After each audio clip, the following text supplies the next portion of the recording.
South ఇండియాలోనే అతి తక్కువ ధరలకే నాణ్యమైన రత్నాలని అందించే ఏకైక సంస్థ 6JVR.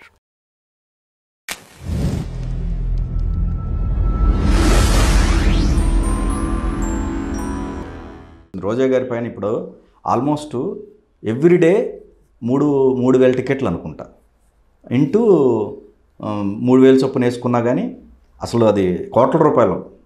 ఇది దీంతో పాటుగా అది శ్రీవాణి ట్రస్ట్ ఒకటి, ఇప్పుడు దాన్ని కూడా రద్దు చేస్తున్నారు, శ్రీవాణి ట్రస్ట్ను కూడా. స్వామివారి పేరు చెప్పుకొని ఇన్ని అక్రమాలు కొండపైన. ఎందుకు అంటే అసలు విలువ తెలియకపోవడం, కేవలం కొంచెం కూడా పరిణితి లేకపోవడం, ధార్మికత లేకపోవడం, నైతికత లేకపోవడం. గురుగారు, కొండపైన మీ అభిప్రాయం ఏంటి? స్వామివారి కొండకు సంబంధించి అది పర్యాటక రంగమా? అలాంటి ఆలోచన చేస్తే వాడు చాలా లో ప్రొఫైల్ అని ఇంకా పదాలు ఏమైనా ఉంటే వాడాలి. కానీ నిన్న ఆనందం నాయుడు గారు చెప్పారు, Tirumala is a pilgrimage place, not a tourist place చెప్పారు. ఎగ్జాక్ట్లీ చెప్పారు వారు, మాతో చెప్పారు, పబ్లిక్గా కూడా చెప్పారు. అది కూడా రద్దు చేస్తున్నారు. అసలు నువ్వు ఆ కాన్సెప్టే ఉండకూడదు. కరెక్ట్. అవును. తిరుమలకి ఎందుకు రావాలి చెప్పండి? ఎవరన్నా రమ్మన్నారు? నేను ఏదో ఆ చర్చికో దర్గాకో రమ్మంటే చెప్పలేదే. ప్రజలు, భక్తులు, హిందువులు అక్కడ నిలబడి ఉన్నటువంటి ఆ యొక్క జగన్మోహనాకార చతురుడవు పురుషోత్తముడవు జగన్మోహనాకార, ఆ దివ్యమంగళ స్వరూపుడైనటువంటి, ఆ స్వయంభూ వ్యక్తమూర్తి అయినటువంటి ఆ వైకుంఠనాథుడు వెంకటేశ్వరుని తనివి తీరా దర్శించడానికి, తద్వారా ఆనందాన్ని, జ్ఞానాన్ని, వైరాగ్యాన్ని పొందడానికి, జీవితాన్ని సార్థకం చేసుకోవడానికి. ఇందుకేగా. అవును. ఇంకో కాన్సెప్ట్ ఏమీ లేదు అక్కడ. కేవలం వెంకటేశ్వర స్వామి యొక్క అనుగ్రహం పొందడానికి.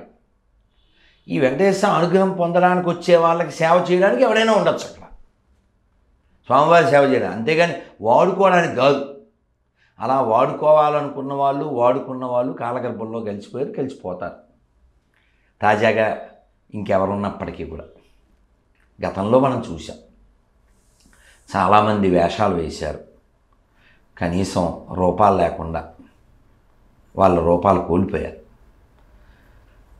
ఇప్పుడు చాలా ఆనందకర విషయం ఏంటంటే, కొండ వెనకాలన్న ఆ చెత్త తీసేయడం, కొండ మీద పనిచేస్తూ మోసం చేస్తున్నటువంటి ఈ అన్యమత చెత్త తీసేయడం. మొట్టమొదటి అర్జెంటుగా తీయాల్సిన చెత్త ఈ అన్యమత చెత్త. ఎందుకంటే దే ఆర్ చీటర్స్. వాడు పొట్టకొస్తే మనకి అభ్యంతరం లేదు, కానీ వాడు మోసం చేస్తున్నాడు. నువ్వెవరు? హిందూ అంటున్నాడు, పేరు వెంకటేశ్వర స్వామి పేరు, లేదా రాముడి పేరు, నారాయణ పేరు. వాడు అక్కడ వ్యతిరేకంగా పనిచేస్తున్నాడు కదా, అక్కడ పని చేయక్కర్లే కదా. ఈ మొండితో సుధీర్ అనేవాడు, సుధీర్ అంటే ఏమనుకుంటానండి, గొర్రె అని అనుకోం కదా. వాడు వచ్చాడు, ఈ మొండితో సుధీర్ అనేవాడు వస్తే, వాడి సర్టిఫికేట్లో కూడా హిందువే కదా. ఎప్పుడు మన రాష్ట్రం, ఆంధ్ర, తెలంగాణ ఎక్కడైనా క్రైస్తవులు అని చెప్పుకుంటామే తప్ప వాళ్ళు ఎవరు క్రైస్తవులు కాదుగా. They are cheaters. ఎందుకంటే వాళ్ళ మ్యాటర్ ఏంటి, వాడి పేరేమిటి, వాళ్ళ నాన్న పేరేంటి, సర్టిఫికేట్లు ఏంటి, 50-50 కాదు తప్ప. సో వీడు వెళ్ళిపోయాడు కొండ మీదకి. వీడియో ఉంటుంది, మీరు నెట్లో చూడండి, యూట్యూబ్లో. వాడు వెళ్ళిపోయి అఖిలానంద దగ్గర నిలబడి, ఆ లోపల ఉన్నదే త్వరలో తీసేస్తాం, సాతాను మా వెళ్ళిపోయి శవం పెడతాం అంటాడు. సో అలా థాట్స్ ఎలా వస్తాయంటే పనికి మాలిన పుస్తకం చదవడం వల్ల. సో కాబట్టి మారాలి. ఇప్పుడు రామ్ చరణ్కి అలా వెళ్ళాలి, అతను చెప్పాడు అనిపించడానికి, వీడికి ఇలా చెప్పాలి, వీడు ఇలా వెళ్ళి తిరుమలను అలా అనాలనిపించడానికి కారణం ఏంటి? రామ్ చరణ్ లాంటి వాళ్ళు కూడా ఏమీ చదవకపోవడం, వీడేమో అక్కర్లేదు చదవడం. ఓకే కదా, సర్వేజన సుఖనోభవం. ఇది మన బ్లడ్లో ఉంది, మన హెడ్లో ఉంది, ఈ మట్టిలో ఉంది. కానీ అక్కడ కాన్సెప్ట్ ఏది కాదు. ఇప్పుడు యాజ్ ఏ కామన్ హిందువు, నువ్వు, నేను, అమ్మాయి అందరూ చెప్తాం, నాకు వెంకటేశ్వర స్వామి ఇష్టం అండి, ఆడికి శివుడు ఇష్టం, ఆడికి రాముడు ఇష్టం, ఆడికి అల్లా ఇష్టం, అని ఏసు ఇష్టం, ఎవరిష్టం ఆడదండి అనగలవా లేదా? యాజ్ కామన్ హిందూ నన్ను నువ్వంటావు, ఎవరన్నా అంటాం మనం, ఎవరిష్టం ఆడిది అని ఒకసారి మసీదులో, చర్చిలో అనిపించింది. మొత్తం ప్రపంచ శాంతి ఎందుకు చూద్దాం. సో కాబట్టి ఖచ్చితంగా తిరుమలే కాదు అన్ని దేవస్థానాల్లో హిందువులే పనిచేయాలి.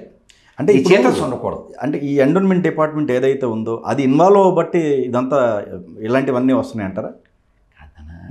ఇప్పుడు దాన్ని కూడా కొంతమంది వ్యతిరేకిస్తున్నారు.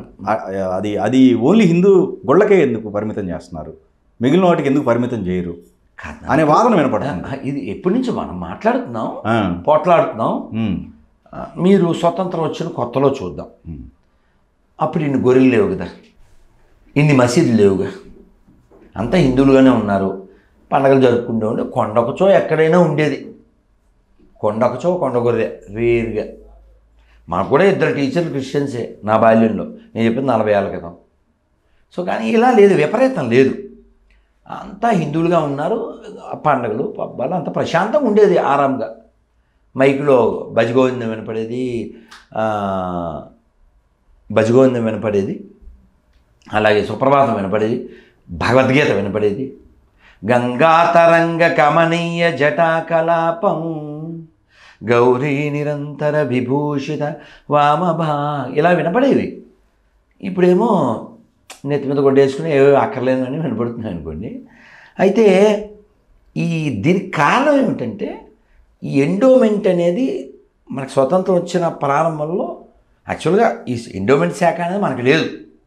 ఈ దేశంలో సంపద దేవాలయాల్లో దండిగా ఉంది ఈరోజు కూడా.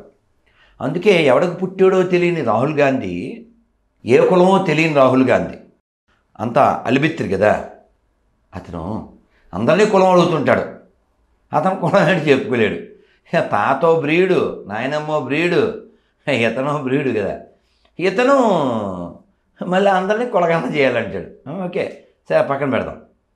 అతను మొన్న ఈ మధ్య ఏదో స్టేట్మెంట్ ఇచ్చినట్టుగా విన్నాం, దేవాలయాల్లో ఉన్న సొమ్ముతో దేశంలో అప్పులు తెచ్చేద్దాం, మరి ఒక భూములు అమ్మేద్దాం అని ఒకసారి చెప్పచ్చుగా, చర్చి భూములు అమ్మేద్దాం అని చెప్పడం. ఎందుకంటే కాంగ్రెస్ అనేది హిందువుల నాశనానికి పుట్టిన పార్టీ.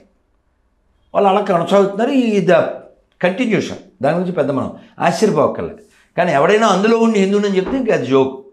మనం విషయంలోకి వస్తే ఈ దేవాదాయ శాఖ అనేది బ్రిటిష్ వాడు పెట్టాడు, ఓన్లీ సౌత్ ఇండియాలోనే. ఎందుకు పెట్టాడు? ఈ ముస్లిమ్స్ మొఘళ్ళు వాళ్ళు దేవాలయాలు ధ్వంసం చేయడం, సంపద ఎత్తుపోవడం, వాళ్ళకి తెలిసిన విద్య అలా కొనసాగిస్తున్నారు. ఈవెన్ టుడే మన ముత్యాలమ్మ రీసెంట్తో కలుపుకుంటే అది వాళ్ళు ఆలోచించారు. ఈ బ్రిటిష్ గోరులు ఏమని, ఇలా బదలు కొట్టిస్తే మనకేమవుద్ది, జనం బాగా వస్తున్నారు, దీనికి ఒక సిస్టమ్ పెడదాం, మనకు కష్టం అవుతుంది అని ప్లాన్ చేసి హుండీలు పెట్టారు. మన వేదాల్లో పురాణాలు ఎక్కడ హుండీ సిస్టమ్ లేదుగా. ఓకే అర్థమైంది మీకు? సో హుండీలు డబ్బులు వాళ్ళు వాడుకోవడం, ప్రభుత్వం అలా రకరకాలుగా నడిచింది. కానీ వాళ్ళు ఉన్నప్పటికంటే దారుణం మన వాళ్ళు వచ్చాక